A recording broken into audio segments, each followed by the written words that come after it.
Hey, it's Sela Social Studies. Hey guys, and welcome back to Sela Social Studies. Today we're going to be talking about the war in Korea and the New Red Scare between the years of 1949 and 1958. So communism is spreading like a red fire and Asian countries are falling like dominoes. China has now conformed to communism under Chairman Mao Zedong, and communism is spreading to Korea. Truman believed that countries were falling to communism like dominoes. Americans believed in what we call the domino theory, that countries were stacked like dominoes, and when one country fell to communism, it would set off a chain reaction of other countries falling to communism, like dominoes falling on the table. At the end of World War II in 1945, the United States and the USSR made Japanese soldiers leave the country of Korea. They divided Korea up into two separate countries, North and South Korea, divided on the 38th parallel, because the USSR wanted Korea to be totally communist and the United States didn't. The United States controlled the southern half and the Soviet Union controlled the northern half. The United States appointed Syngman Rhee as the leader of South Korea in May of 1948. He began trying to get rid of communists from his country. Kim Il-sung was chosen by the Soviets to head North Korea, which was communist. Now, the USSR, the Union of Soviet Socialist Republics, was a communist country. Communists believe that the central government controls everything and do not favor ownership of private property. When talk was begun of uniting the two sections, the USSR wouldn't give up the northern part of Korea. This began a time in American history called the Cold War. The United States and the USSR didn't openly fight, but were always involved in unfriendly talk and threats back and forth. The Cold War went from 1945 to 1991, and the Korean War was the first military action in the Cold War. In 1950, the USSR signed an agreement with China, another communist country, to work together and defend each other. The leader of China at the time was Mao Zedong. Now there were two governments in Korea. The United States backed the southern part, and the communists held the northern part. The Soviets gave a large army to the Chinese who invaded South Korea in June of 1950. The North Koreans captured the capital, Seoul. The UN forces then captured Pyongyang, capital of North Korea. The North Korean army had a lot more soldiers than the South Korean army. President Harry Truman sent troops to help South Korea right away. The United Nations, an organization composed of many world nations, agreed to send troops also. They believed that communism needed to be held back. General Douglas MacArthur was put in charge of the United Nations Army. The United States told the world that its goal was to make Korea one country again. After the United Nations forces pushed the communists back above the 38th parallel, the border between North and South Korea, the Chinese decided to join the war. The UN forces were pushed back down to the original border. General Douglas MacArthur asked President Truman to block Chinese harbors and drop atomic bombs on Chinese cities. The president refused. General MacArthur was fired, and General Matthew Ridgway took over the army. By June of 1951, the two sides were engaged in hard fighting back and forth along the border called the 38th parallel. Talks for settling the conflict were begun by the USSR in July, but went as far as 2 years while the fighting continued. The firing of MacArthur left a tarnished mark on Truman. In the presidential election of 1952, America turned to heroic war general Dwight D. Eisenhower. The Armistice or Peace Treaty was signed on July 27, 1953. 54,000 Americans had died from injuries or illness, and 1.5 million military persons died on both sides. Now, the Red Scare, as we know it, was the unrelenting fear of the spread of communism into America, and it began to flood into America's mainstream. Hollywood did not escape the scare. The House Committee on Un-American Activities, or the HUAC, was a committee of the U.S. House of Representatives established in 1938. That's purpose was to conduct investigations through the 1940s and 50s into alleged communist activities. The HUAC targeted the Hollywood film industry. Actors, writers, and producers alike were summoned to appear before the committee and provide names of colleagues who may have been members of the Communist Party. Their job was to find and eradicate the communist actors. Those who repented and named names of suspected communists were allowed to return to business as usual. Those who refused to address the committee were cited for contempt.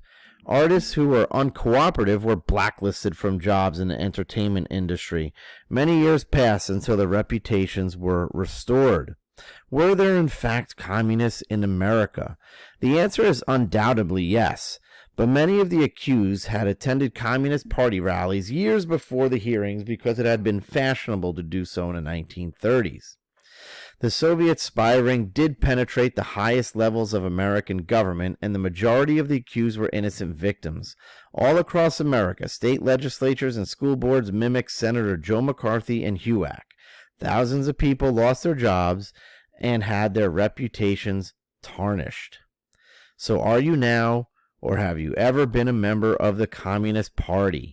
McCarthyism, a name given to the period of time in American history that saw U.S. Senator Joseph McCarthy of Wisconsin produce a series of investigations and hearings during the 1950s in an effort to expose supposed communist infiltration of various areas of the U.S. government. The term has since become a byname for defamation of character or reputation by means of widely publicized, indiscriminate allegations, especially on the basis of unsubstantiated charges. McCarthy was elected to the Senate in 1946 and rose to prominence in 1950 when he claimed in a speech in Wheeling, West Virginia, that 57 communists had infiltrated the State Department, adding, "One thing to remember in discussing the communists in our government is that we are not dealing with spies who get 30 pieces of silver to steal the blueprints of a new weapon. We are dealing with far more sinister type of activity because it permits the enemy to guide and shape our policy." McCarthy's subsequent search for communists in the Central Intelligence Agency, the State Department, and elsewhere made him an incredibly polarizing figure. After McCarthy's re-election in 1952, he obtained the chairmanship of the Committee of Government Operations of the Senate and its permanent subcommittee on investigations. For the next 2 years, he was constantly in the spotlight, investigating various government departments and questioning innumerable witnesses about their suspected communist affiliations. Although he failed to make a plausible case against anyone, his colorful and cleverly presented accusations drove some persons out of their jobs and brought popular condemnation to others. McCarthyism both reached its peak and began its decline during the McCarthy hearings, 36 days of televised investigative hearings led by McCarthy in 1954. After first calling hearings to investigate possible espionage at the Army Signal Corps Engineering Lab in Fort Monmouth, New Jersey, the junior senator turned his communist-chasing committee's attention to an altogether different matter, the question of whether the Army had promoted a dentist who had refused to answer questions for the Loyalty Security Screening Board. The hearings reached their climax when McCarthy suggested that the Army's lawyer, Joseph Welch, had employed a man who at one time belonged to a communist front group. Welch was rebuked to the senator. "Have you no sense of decency, sir? At long last, have you left no sense of decency?" Discredited McCarthy and helped turn the tide of public opinion against him. Moreover, McCarthy was also eventually undermined significantly by the incisive and skillful criticism of journalist Edward R. Murrow. Murrow's devastating television editorial about McCarthy, carried out on his show, See It Now, cemented him as the premier journalist of the time. McCarthy was censured for his conduct by the Senate, and in 1957 he died. While McCarthyism properly ended with the senator's downfall, the term still is currently in modern political discourse. So scientists in the United States have been working feverishly over creating a new, more potent type of atomic weapon. They succeeded with the creation of the hydrogen bomb.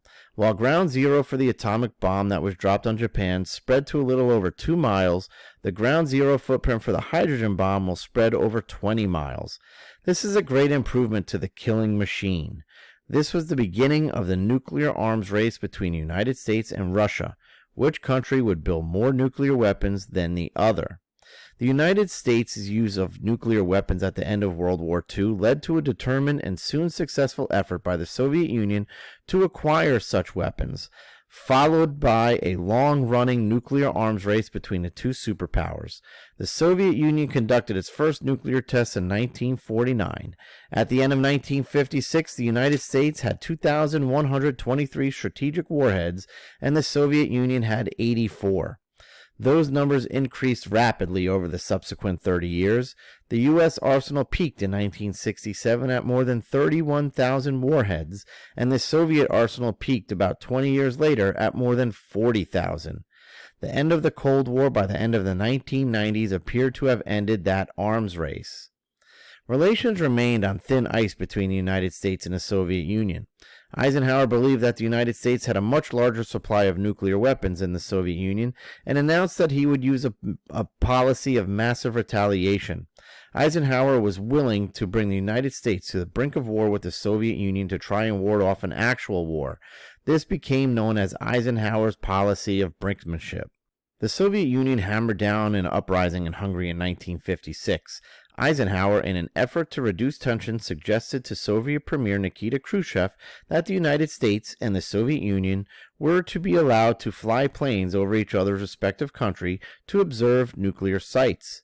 Khrushchev declined the offer, making Americans more speculative about the communists. A summit conference between Eisenhower and Khrushchev was canceled in 1960 when the Soviets shot down an American U-2 spy plane. Despite the passing of Joseph Stalin, Americans continued to view the United States as the Great Red Menace. When the Soviet Union launched Sputnik, a small satellite, into orbit in 1957, panic struck the United States. Thousands rushed to purchase bomb shelter kits, and Congress responded by creating the National Aeronautical and Space Administration, otherwise known as NASA. Not even outer space was safe from Cold War confrontation. Now, I was just going to show you a little chart here about our nuclear warheads as of 2019.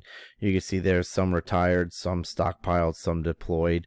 And you have Russia and you have the United States as the first two, and then it goes down into other countries like Britain, France, China. So this just shows you how much today, 97% were owned by the U.S. and the Soviets, and still today, roughly 15,000, 90% owned by the United States and Russia. And here's a picture of what happens when a nuclear bomb goes off in a certain area. You see that wind damage just totally annihilates this house. So I'll see you next time when we cover the United States economy post-World War II.